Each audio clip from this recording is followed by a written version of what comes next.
En 1999, un solo fallo de una corte que casi nadie conoce salvó más vidas que todos los tratados de paz de América Latina juntos. Y si alguna vez pensaste que la pena de muerte en nuestra región desapareció porque los gobiernos simplemente evolucionaron, estás muy equivocado. En los próximos minutos vas a conocer el juicio que nadie te enseñó en la escuela.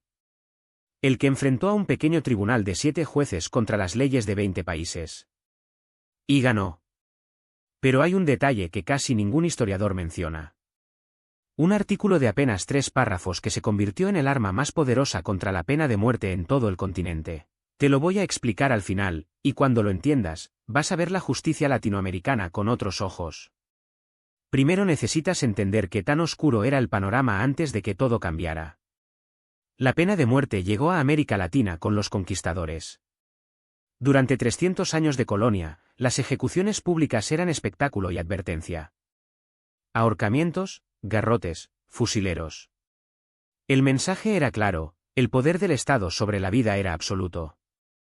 Cuando las nuevas repúblicas nacieron en el siglo XIX, heredaron esas leyes. Y las usaron.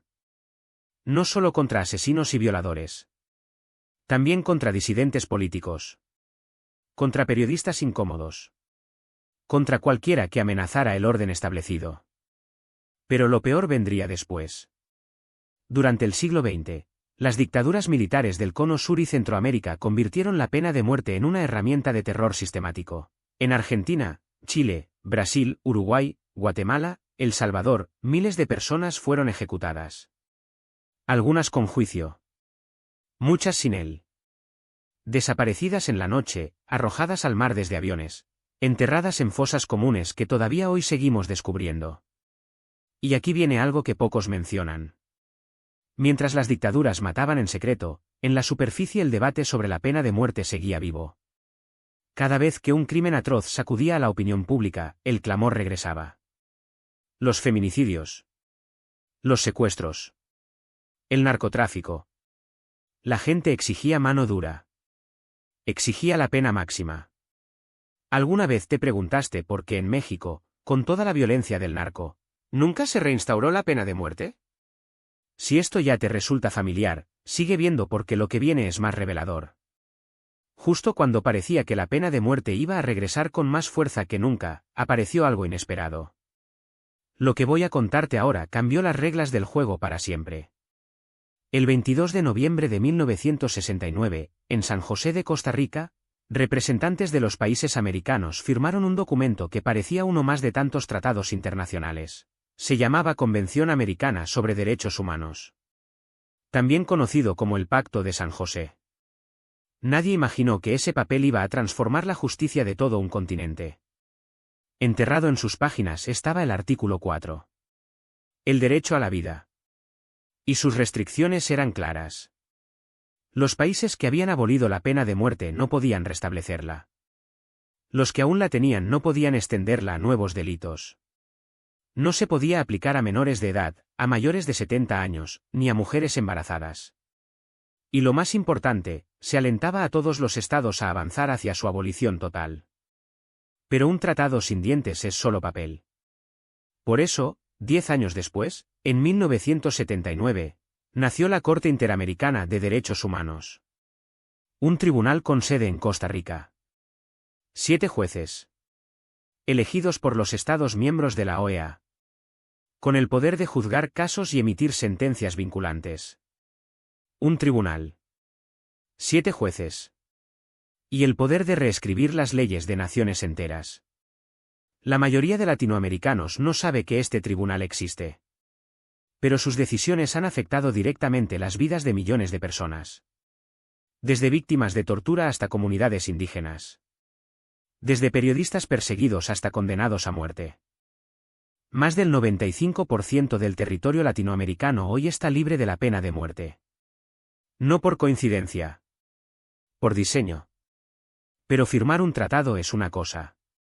Hacer que los países lo cumplan, eso requirió un enfrentamiento que nadie esperaba. Ahora viene el momento que define esta historia. Trinidad y Tobago es una pequeña nación en el Caribe. 2 islas. Poco más de 1 millón de habitantes. Pero en el año 2001, Este país se convirtió en el epicentro de una batalla legal que sacudiría los cimientos de la justicia en todo el hemisferio. Domiciano Hilaire era un hombre condenado a muerte.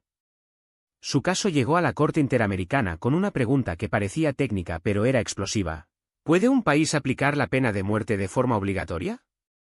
En Trinidad y Tobago, ciertos delitos tenían una condena automática. Si eras declarado culpable, el juez no tenía opción. No podía considerar tu historia, tu infancia, tus circunstancias. Nada. Solo el crimen. Solo la sentencia. Solo la muerte. La Corte Interamericana deliberó.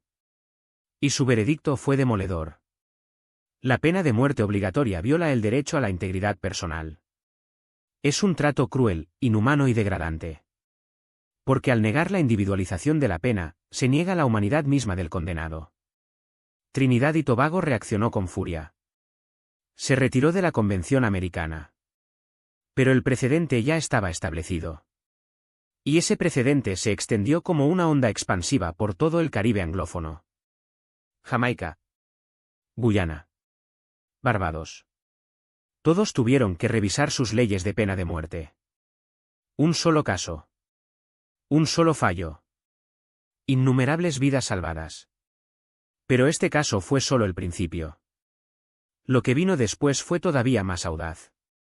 Y aquí es donde entra el detalle que te prometí al principio. Esto es lo que casi nadie sabe.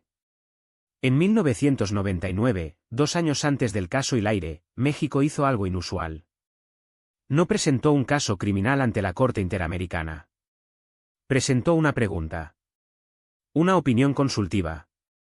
México estaba preocupado por sus ciudadanos en el corredor de la muerte de Estados Unidos. Muchos de ellos nunca habían sido informados de su derecho a asistencia consular. Nunca pudieron contactar a su embajada. Nunca tuvieron esa ayuda antes de ser condenados a muerte. La pregunta era simple: ¿viola esto sus derechos humanos? La Corte Interamericana respondió con la opinión consultiva OC 16/99. Y su interpretación cambió todo. No solo dijo que sí, que la falta de asistencia consular violaba el debido proceso. Fue más allá. Dijo que en casos de pena de muerte, cualquier violación del debido proceso equivale a una violación del derecho a la vida. Lee eso otra vez. Cualquier falla en el proceso que lleva a una condena capital, es una violación del derecho a vivir. Esta interpretación hizo prácticamente imposible ejecutar a un extranjero en cualquier país del sistema interamericano sin arriesgarse a violar el derecho internacional. El impacto fue tan grande que incluso en Estados Unidos, un país que no acepta la jurisdicción de la Corte Interamericana, cientos de casos fueron revisados. Guarda este vídeo porque vas a querer compartirlo. Pero el arma más poderosa no fue esa opinión consultiva. Fue el propio artículo 4 de la Convención. 3 párrafos. Primer párrafo: los países que abolieron la pena de muerte no pueden restablecerla. Es irreversible. Segundo párrafo: los países que aún la tienen no pueden extenderla a nuevos delitos. La pena de muerte está congelada. Solo puede reducirse, nunca expandirse. Tercer párrafo: se alienta a la abolición progresiva. La dirección es clara. No hay vuelta atrás. Este artículo de 3 párrafos se convirtió en el escudo legal más poderoso contra la pena de muerte en el hemisferio occidental. Cada vez que un gobierno intentaba reinstaurar la pena capital para combatir el crimen, este artículo lo impedía. Presta atención a esto porque explica algo que ves todos los días en las noticias. Pero la historia no termina ahí. Porque hay algo que nadie quiere admitir. En 2005, México tomó una decisión que desafió toda lógica política. El país estaba en plena guerra contra el narcotráfico. Los carteles sembraban terror. Las masacres se multiplicaban. La opinión pública clamaba por mano dura. La pena de muerte parecía la respuesta obvia. Pero México hizo lo contrario. El Congreso modificó la Constitución para abolir la pena de muerte de forma total y absoluta. Para todos los delitos. Civiles y militares. En tiempos de paz y de guerra. Sin excepciones. Fue una declaración de principios en medio del caos. Una apuesta por la dignidad humana cuando todo alrededor ardía. Y aquí aparece la paradoja más grande de toda esta historia. América Latina, una región históricamente celosa de su soberanía, aceptó que una corte internacional le dictara qué podía y qué no podía hacer con sus propias leyes. Países que rechazaban cualquier intervención extranjera cedieron voluntariamente parte de su poder a 7 jueces. En Costa Rica. ¿Te parece bien que un tribunal internacional pueda anular las leyes de tu país? Es una pregunta incómoda. Pero la respuesta de América Latina fue clara: para proteger los derechos más fundamentales, estamos dispuestos a limitar nuestro propio poder. Porque la región recordaba demasiado bien qué pasa cuando el Estado tiene poder absoluto sobre la vida de sus ciudadanos. Las dictaduras. Las desapariciones. Los vuelos de la muerte. Las fosas comunes. La abolición de la pena de muerte no fue solo una reforma legal. Fue parte del nunca más. Una promesa generacional de que el terrorismo de Estado no volvería. Aunque hay bastiones que todavía resisten. Trinidad y Tobago. Guyana. Jamaica. El Caribe anglófono, con sus raíces en el sistema legal británico, ha librado batallas feroces contra la Corte Interamericana.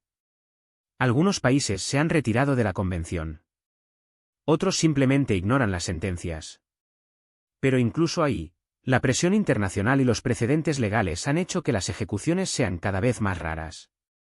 Guatemala ejecutó a su último condenado en el año 2000. Desde entonces, una moratoria de facto. Y hay algo más que casi nadie menciona. La abolición silenciosa. Argentina dejó de ejecutar civiles en 1916. Casi un siglo antes de abolir formalmente la pena de muerte del Código Militar en 2008. México no ejecutaba desde 1961. Brasil desde los años 40. La sociedad ya había decidido mucho antes de que las leyes cambiaran. La Corte Interamericana solo le dio forma legal a una convicción que ya existía en el corazón de la región. La próxima vez que escuches a alguien pedir la pena de muerte para un criminal, recuerda esto. América Latina ya tuvo ese debate. Lo tuvo durante décadas. En dictaduras y democracias. En tiempos de paz y en guerras contra el narco. Y al final, decidió que ningún Estado, por más poderoso que sea, debería tener el poder absoluto de quitar una vida. No porque los criminales lo merezcan, sino porque nosotros merecemos no convertirnos en ellos. Ese artículo de 3 párrafos, el artículo 4, sigue siendo hoy el escudo legal más poderoso contra la pena de muerte en el hemisferio occidental. Y cada vez que un político propone reinstaurarla, ese escudo se activa. La Corte Interamericana de Derechos Humanos sigue funcionando. 7 jueces. Sin ejércitos. Sin poder militar. Solo con la fuerza de los principios. Y han salvado más vidas que muchos ejércitos. Si este vídeo te hizo ver la justicia de otra manera, suscríbete. Porque en este canal contamos los juicios que realmente cambiaron Latinoamérica. Los que no aparecen en los libros de historia. Los que decidieron, en silencio, qué tipo de sociedad queríamos ser.